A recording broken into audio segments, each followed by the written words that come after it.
दोस्तों, आप सभी का स्वागत है आपके अपने चैनल मिस्ट्रीज ट्यूब पर। अब हमारी मिस्ट्रीज ट्यूब फैमिली 10,000 सब्सक्राइबर पर पहुंच गई है। इसके लिए आप सभी को मैं दिल से धन्यवाद देता हूं। ये मेरे लिए बहुत बड़ी बात है। तो दोस्तों, 10,000 सब्सक्राइबर हो जाने पर मैं आप सबके लिए एक बहुत ही डरावनी स्टोरी लेकर आया हूँ। ये स्टोरी हमें हमारी सब्सक्राइबर रोली तिवारी ने भेजी है। ये एक ब्रह्म राक्षस की कहानी है, जिसे सुनकर सबको डर का एहसास जरूर होगा। दोस्तों, कहानी अच्छी लगे तो कमेंट करके ज़रूर बताइएगा। तो चलिए शुरू करते हैं अपनी आज की कहानी को। ये कहानी दोस्तों यूपी के एक ज़िले प्रतापगढ़ की है, जहाँ पर एक गांव में ठाकुरों का दबदबा था। बात 1980 के आसपास की है। गांव पिठोरा में ठाकुरों की बहुत चलती थी। वहीं एक ठाकुर ओमकार सिंह रहता था, जो न सिर्फ क्रूर था बल्कि अय्याश भी था। उसी गांव में एक ब्राह्मणों का परिवार भी था। ब्राह्मण गरीब थे लेकिन बहुत सम्मानी भी थे। एक दिन की बात है, ब्राह्मणों की एक लड़की अपने स्कूल से पढ़कर आ रही थी। उसे रास्ते में ठाकुरों के लड़के छेड़ने लगे और उसके साथ बदसलूकी भी की। वो लड़की रोते हुए अपने घर पर आ गई। घर आकर उसने अपने पिता से सारी बात बताई।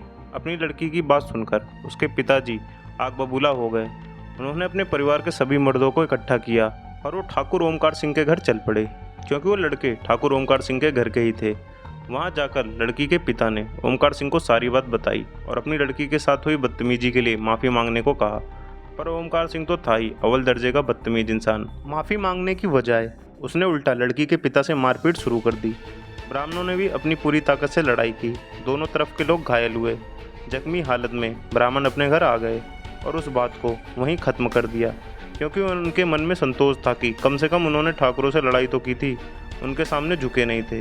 लेकिन ठाकुर ओमकार सिंह इस बात को पचा नहीं पा रहा था कि आखिर इन ब्राह्मणों की हिम्मत कैसे हो गई हमारे सामने खड़ा होने की। कुछ दिन बाद की बात है, ठाकुरों का नया घर बनना शुरू हुआ और उधर ब्राह्मणों के घर में मातम का माहौल था, क्योंकि उनके घर कुछ महीने पहले ही एक बच्चा पैदा हुआ था और वो मिल नहीं रहा था।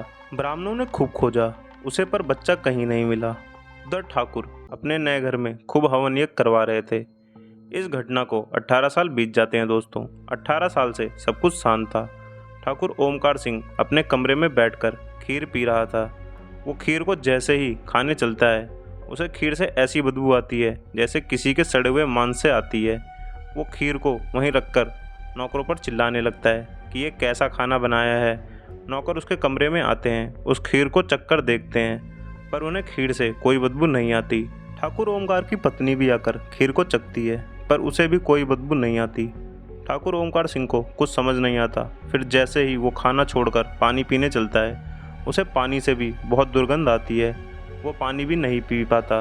कई दिनों यही सिलसिला चलता रहता है। ठाकुर ओमकार कुछ खा पी नहीं पा रहा था। ठाकुर ओमकार के 2 बेटे थे। छोटे बेटे की शादी अभी कुछ दिन पहले ही हुई थी।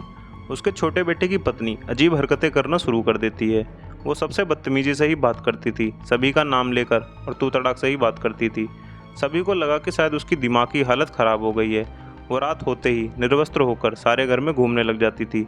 सभी बहुत परेशान थे इस घटना से, लेकिन कोई कुछ कर भी नहीं पा रहा था। एक दिन की बात है, उनकी छोटी बहू रात को निर्वस्त्र होकर छत पर चढ़ गई। सभी उसके पीछे छत पर भागे। वो सबको ऐसी वैसी नज़रों से देख रही थी कि जैसे वो सबको मार डालेगी। वो सबको देखकर ज़ोर ज़ोर से हंसने लगी और सभी के सामने छत से छलांग लगा दी। उसकी वहीं मौत हो गई। ये सब देखकर ठाकुर ओमकार को कुछ शक हो गया था। उसने एक पंडित को बुला लिया था। पंडित जैसे ही घर के चौखट पर कदम रखता है, पंडित सभी के सामने हवा में किसी फुटबॉल की तरह उछलता है और सर के बल जमीन पर पटक उठता है।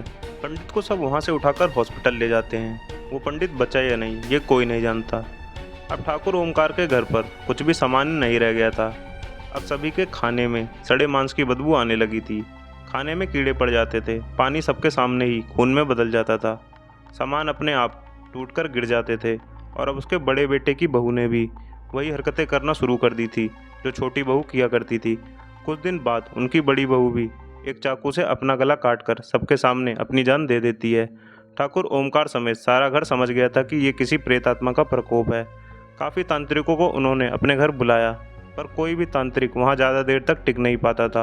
वो खुद डरकर भाग जाते थे। ठाकुर का छोटा बेटा काफ़ी बीमार हो गया था, बिल्कुल मरने की हालत में पहुँच गया था। किसी ने ठाकुर से एक बहुत बड़े पंडित के बारे में बताया कि वो तुम्हें इस प्रेत बाधा से मुक्ति दिला सकते हैं। ठाकुर ओमकार सिंह जाकर उन पंडित के पैरों में गिर गया और बोला, बाबा आप ही मुझे इस बाधा से मुक्ति दिला सकते हैं। ठाकुर के गिड़गिड़ाने पर वो पंडित ठाकुर के साथ उनकी हवेली पर आ गए।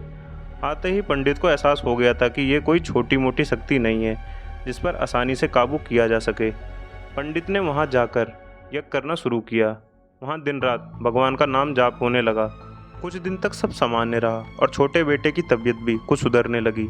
लेकिन एक हफ्ते बाद ही ठाकुर का छोटा बेटा जोर जोर से चिल्लाने लगा। पंडित समेत सभी घर के लोग आकर उसके पास इकट्ठा हुए। उसके छोटे बेटे ने पंडित को बताना शुरू किया कि मैं उन्हीं ब्राह्मणों का बच्चा हूँ जिसे 18 साल पहले ठाकुर ओमकार ने उनके घर से चुरा लिया था और फिर लाकर अपने नए घर की नींव में गाड़ दिया था। इन लोगों ने मुझे तभी मार दिया था। तब मैं कुछ महीने का था। अब मैं बड़ा हो गया हूँ और इन्हीं लोगों के कारण ब्रह्म राक्षस बन गया हूँ। आगे ब्रह्म राक्षस पंडित से कहता है कि अगर तुम कल सुबह यहाँ से नहीं चले गए तो मैं तुम्हें भी मार डालूंगा। इतना कहकर ठाकुर का छोटा बेटा, जिसमें ब्रह्म राक्षस की आत्मा थी, वो अपने दोनों हाथों से अपना गला दबाने लगता है और सबके सामने वहीं मर जाता है। ये सब देखकर पंडित भी डर से भर गए और उन्होंने कहा, जो पाप तुम लोगों ने किया है उसे तुम लोग खुद ही भुगतो, मैं तुम लोगों की कोई मदद नहीं करूँगा। इतना कहकर पंडित उसी वक्त वो हवेली छोड़कर चले गए।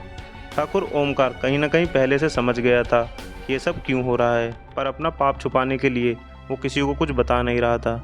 कुछ दिन बाद उसके बड़े बेटे की मौत भी एक तालाब में डूबने से हो जाती है। ठाकुर की पत्नी का भी कुछ समय बाद देहांत हो जाता है।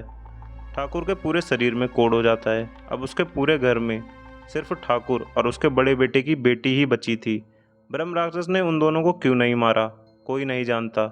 ठाकुर के बुरे कर्मों की वजह से उसका पूरा वंश ही नाश हो गया था। ब्रह्म राक्षस वैसे भी जिसके पीछे पड़ जाते हैं फिर उसका बचना नामुमकिन हो जाता है।